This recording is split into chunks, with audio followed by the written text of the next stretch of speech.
issue during the unboxing. And that issue, of course, excuse me, I'm just tidying up my table here. That big issue was our second camera didn't get a close-up of the figures that we pulled in our unboxing. So what are we going to do about that, you ask? Well, we're going to do a figure-by-figure review of what we pull and a couple of the other things that we traded after the fact, because we're filming this about a week after the set release. Now, I'm going to be using a different commentary format to rate the figures. I'm not going to see any of the figures as completely unusable. Otherwise, they wouldn't have been made. They wouldn't have been brought out into the game. That wouldn't make any sense. What I will be referring to them as casual or competitive, and there will be many levels of competitive. As a viewer, don't expect a lot of characters to be competitive. That's just the nature of the competitive metagame and the way the game works in any competitive play. Not everything can be competitive all the time, and that's just the nature of any collectible competitive game. That's the truth. It's a hard truth to suck, but we have to swallow it. That said, going into this, we're going to do, I believe, 5 videos: commons, uncommons, rares, super rares, and probably squeeze in the chases of the super rares, because we've only got the 2 chases and I haven't managed to get any after the fact. And then we're going to do an episode of the Fast Forces on its own as well, because we're talking strictly competitive play. If you want to see sealed play, check out the Metal Lab. It's 3.5 hours to go figure by figure. We get 4 thoughts on sealed play from myself, Tom, Jay, and Mike. So check that out if you're up for it. Otherwise, guys, thanks for watching, and I hope you really enjoy this. Alright, here we go with the comments, guys. So, first up, we have the SpiderMan, figure number 001. SpiderMan is a trait calling this help from the Spider-Verse once per turn. For all characters with this trait, when SpiderMan hits an opposing character, after actions resolve, you may roll a d6 that can't be re-rolled. On a 3 to 6, place another friendly character of the Spider-Man family keyword adjacent to this character. And a defense power, Spider-Man can use super senses. When he does, increase the result of his roll by 1 for every 100 points of the attacking character's cost. Couple notes to point. That call in the Spider-Verse, you can do that once per turn, regardless of how many characters with that same trait. You can do that. And that super senses does still fail on a 1. Well, of course, will always succeed on a 6. It also comes with ignores elevated terrain for movement. And then we get a quick look at the dial without having to try to sneak our way through it.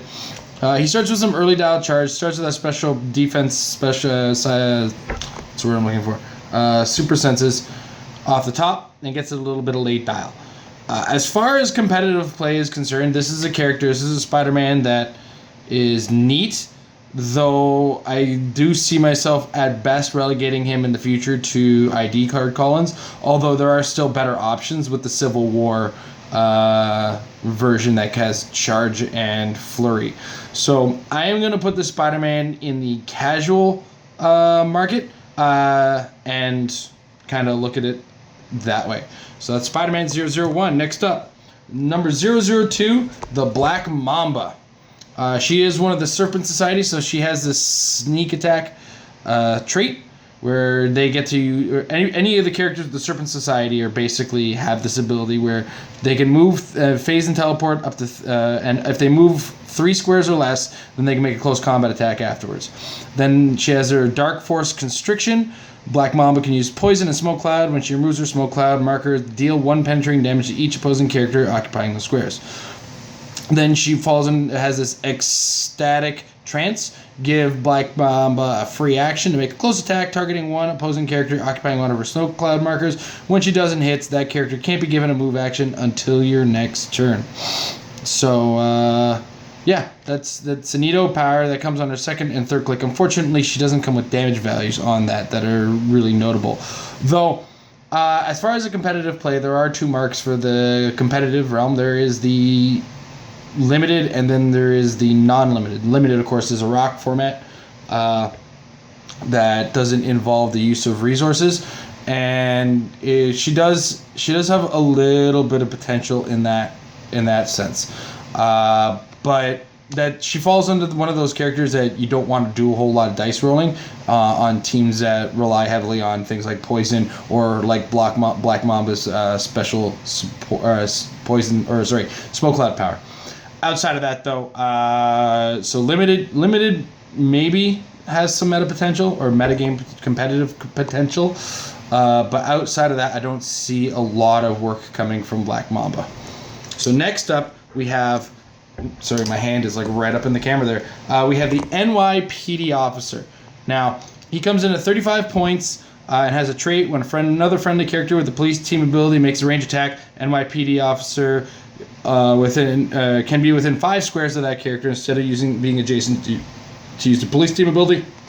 Now, this is a character, comes with some early dial enhancement, has some toughness off the top, middle dial willpower. Ultimately, this is a character that I like to refer to as a limited resource, a limited format resource.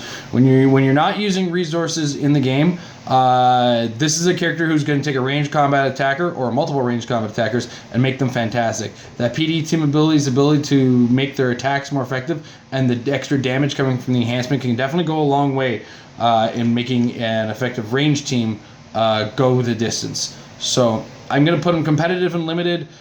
Constructed, he has a place alongside some other police keywords, though right now, at the time of making the video, that's not really one of the stronger keyword elements out there.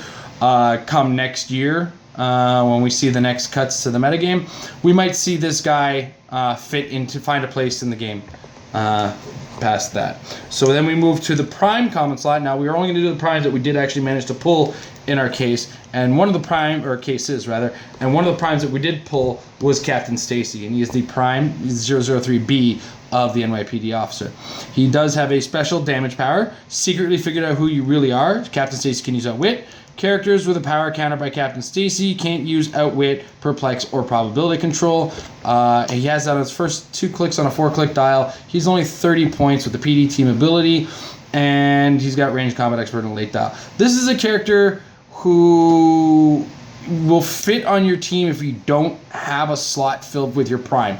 There are better primes out in the game, but he does definitely fill in a place on that potential police keyword team that's slowly making its way back in, even though we have lost characters like Banshee. So I'm looking forward to seeing what we can get out of the police keyword in the future. But in the meantime, while his non-prime is a little bit more limited competitive, Captain Stacy may find his place just squeezing into a team that could use a little bit of Outwit that takes away a lot of the powers that increase stats in this game.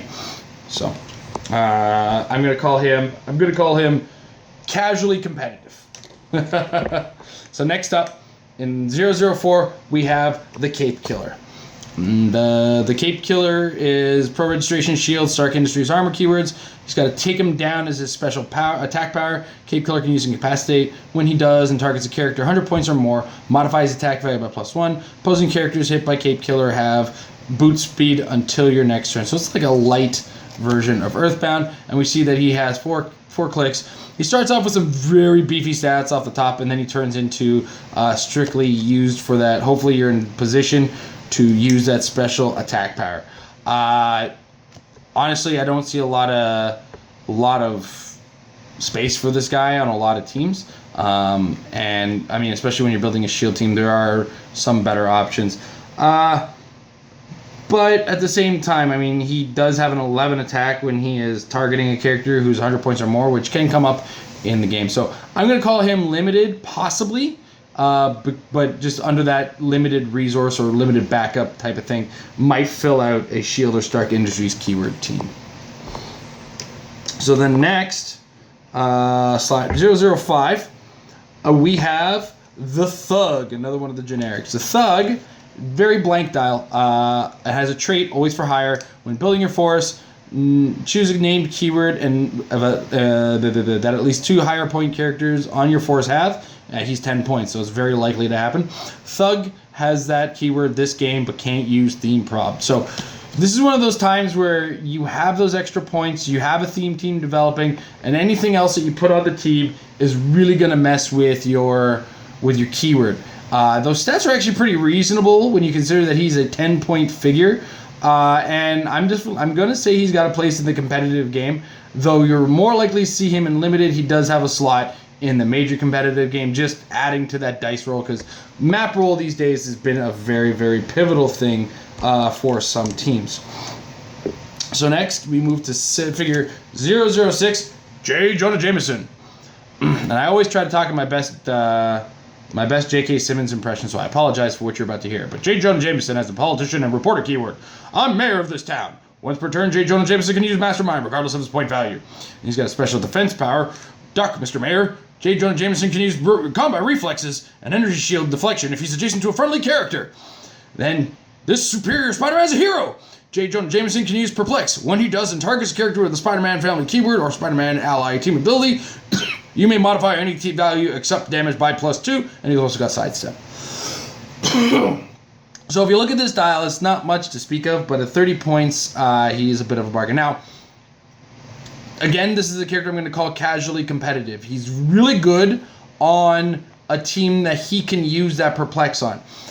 Granted, his politician reporter keywords are not going to be making it a particularly themed team, but if you have the right character, and there are a lot of characters with the Spider-Man team ability, just as the wildcard team ability, that may not have the Spider-Man family keyword, that will fit into Jameson's ability. So when you're building your team, and if you can use him, by all means, throw him in there. But don't expect him to get too much longevity. And please, unless it's absolutely necessary or you can really shrug off the damage, try to avoid using his Mastermind. Just let him die. He's only 30 points. All right.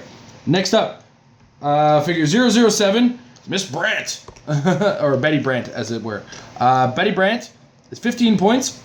She's got a trait. The world needs to know your gossip. The world needs to know is one of those reporter traits that commonly recurs. It started in the Superman and Wonder Woman set. So I think reporters from now on are going to have something in relation to that. And I kind of like that whole tribal thing that they're going with. But anyway, so at the beginning of your turn, you may choose an opposing character within 4 squares in line of fire. Until your next turn, that character can't be healed. Next, she's got a special movement power. I'll prove my husband was not the Hobgoblin if I have to retrieve every glider. It's a unique modifier where opposing characters with the flight speed symbol modify their speed values by -1. If that character is named Hobgoblin, instead modify all of his character's combat values by -1. She's also got defend, perplex, and support. If you look at this dial, it's like basically a 1 per deal. I don't see her fitting in a lot of teams, although the reporter team is out there and somebody is working on it out there that's going to make it amazing. But for her point value, you can squeeze her in alongside a lot of other reporters that are pretty half decent. Next up, figure 008, we have SpiderGirl. SpiderGirl has a call and help from the Spider-Verse trait, which we saw earlier with the Spider-Man. Works exactly the same way. She's also got a movement power that gives her Force Blast and Plasticity called Repel or Attract, and she has Directional Spider Sense. SpiderGirl can use Probability Control, but only when she attacks or is attacked. As well, Avengers, New Warriors, Spider-Man family keywords, and ignores Elevated Terrain for movement. Roughly said, this is actually a character for 75 points that's falls under a hard all right. But as far as what she brings to the table, given the current environment and possibly in the future environment, I see her as a casual figure. Great on your New Warriors and Spider-Man family teams. Might be a nice throw-in for an Avengers team if you see fit. But for the most part, I don't see her making too much of a splash in the competitive play, or the field of competitive play. So next, figure 009, a Rattler. Rattler has a sneak attack trait, which we talked about earlier with Black Mamba. He's also got Shattering Vibrations. Rattler can use Quake as if he had Giant Reach 3 and ignore characters for line of fire. When he does, hit characters can't make range attacks until your next turn, even if this power is lost. So that's a pretty sizable Quake when you think about the kind of range you can get on it. And he does have a sidestep. This is a character, once again, that kind of fits. He has a place, but outwardly he definitely falls under the casual market in my books. As far as competitive play, he might see some play in limited, but I don't see him in the high level of competitive play but he's still a pretty alright character. He fits under Thunderbolts too, so if you can sneak in a theme team with your Serpent Society or Thunderbolts team abilities or keywords, you can always pop the Thunderbolts team ability on him to make him just that little bit better, or the ATA rather. Next up, we have the Green Goblin. Now, I'll try to get my way through this, but Green Goblin has Hammer, Syndicate, Thunderbolts, keywords. He's got this neat little defense power that says everyone's a pawn. Green Goblin can use Mastermind and Toughness. He can use Mastermind regardless of point value. If the friendly character shares a keyword, that's Hammer, Syndicate, or Thunderbolts, of course. Then he's got special damage power, a team of incompetence. I have to show the way. Green Goblin can use Enhancement and Perplex. Honestly, I just wish those cool powers were on a better dial. At 65 points, I don't see him hitting the board anytime soon. At best, he's a choice for Norman Osborn, who we'll see in the uncommon slot. I'm going to say strictly casual for this guy, unless he's off to the sideline, in which case that's another story that we'll get into later on. Next up, we have the Kingpin. 75 points, the Sinister Syndicate team ability, Emissaries of Evil, Hydra, Magia, the Hand, and Politician keywords. He's got a trait, the Underworld will now be run like a business. Kingpin can use Leadership and Mastermind. When Kingpin uses Leadership, he succeeds on a 4 to 6 and may remove an action token regardless of point value. The old chessboard is his special damage power. Kingpin can use that when he does. He may use it as if he occupied the square a friendly character with a shared keyword. This is a casual character, strictly because there's another version named Kingpin who just kind of outshines everything that he does. His leadership is cool, and the fact that it doesn't care about point values is great, but on a character who's 75 points, it's quite the investment on your team. So I'm going to call the Kingpin quite casual, not just strictly casual. Next up, figure 12. Dagger. He depends on me as a trait.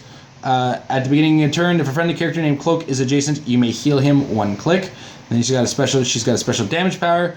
Dagger can use support. When Dagger hits an opposing character with a range attack, that character is dealt 1 penetrating damage instead of normal damage.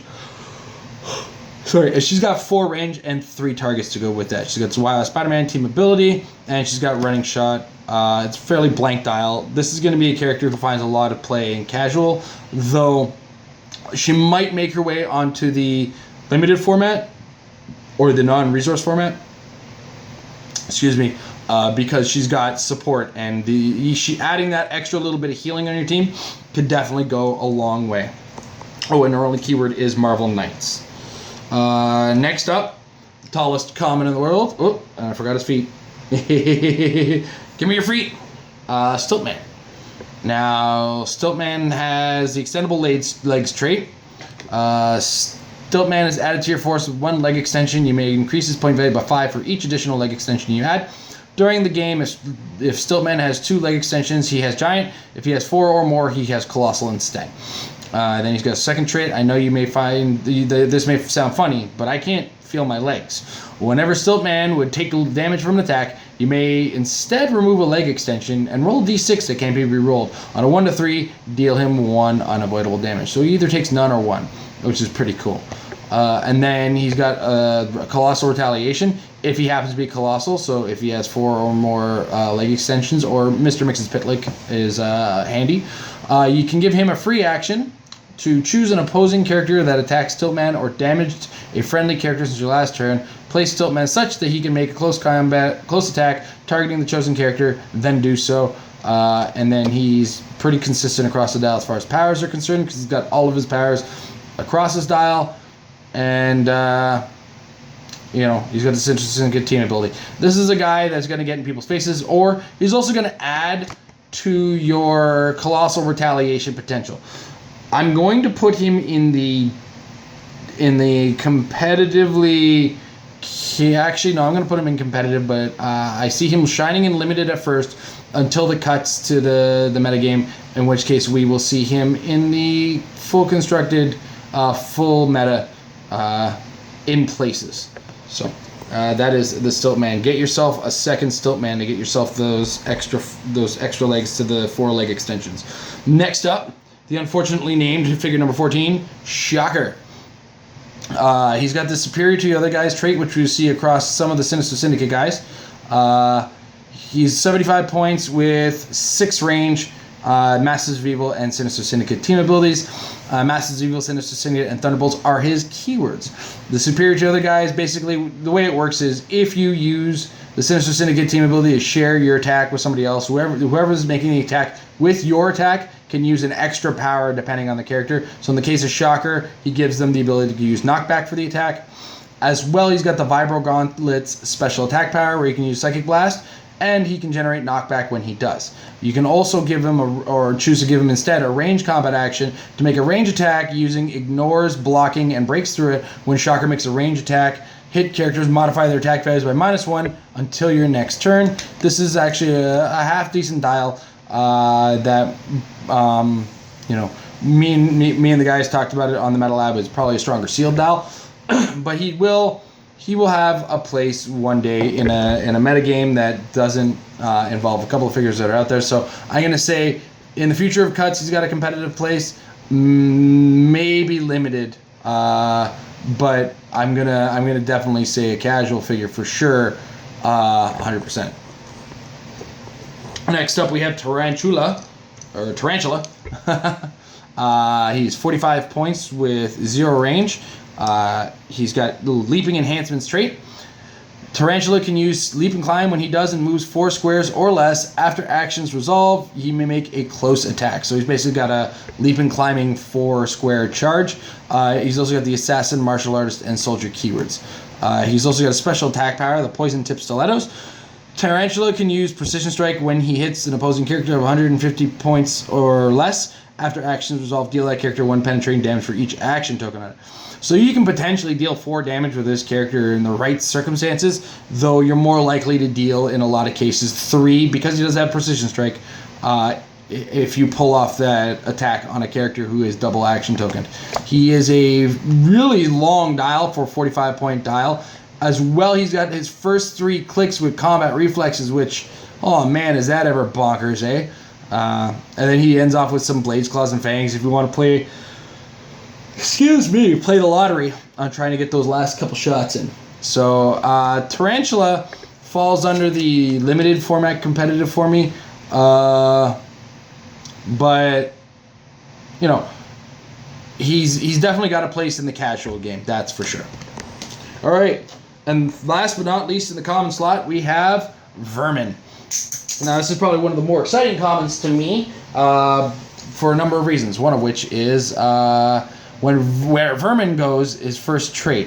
Give Vermin a free action if there's none of his rat swarm bystanders on the map. Place up to 2 rat swarms adjacent as described on this card.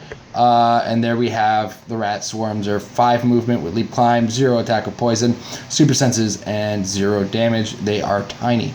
As well, Vermin follows his other trait. When Vermin uses poison, you may increase the damage dealt by 1 for each rat swarm adjacent to Vermin and the target.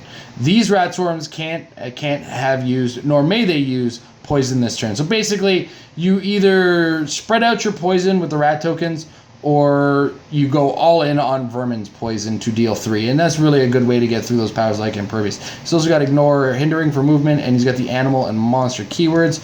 And it's a relatively reasonable dial, 80 points, 5 clicks. He starts with Shape Change, but that he only has it for that first click. This is a character that falls in the limited format because there is a style of team in the limited format that just, like I said before, really hates rolling dice. So why roll dice when you can Vermin? All right. So yeah, he's going to have his place in the limited format. Otherwise, he's pretty casual. All right. So that was a common slot. Join us in the next episode when we talk uncommons.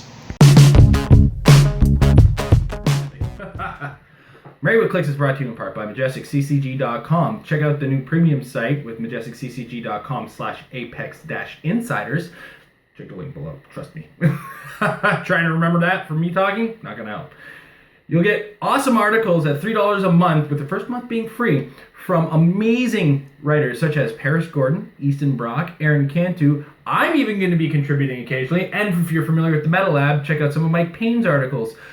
So check it out again, majesticccg.com/apex-insiders for your look into the minds of some of the greats.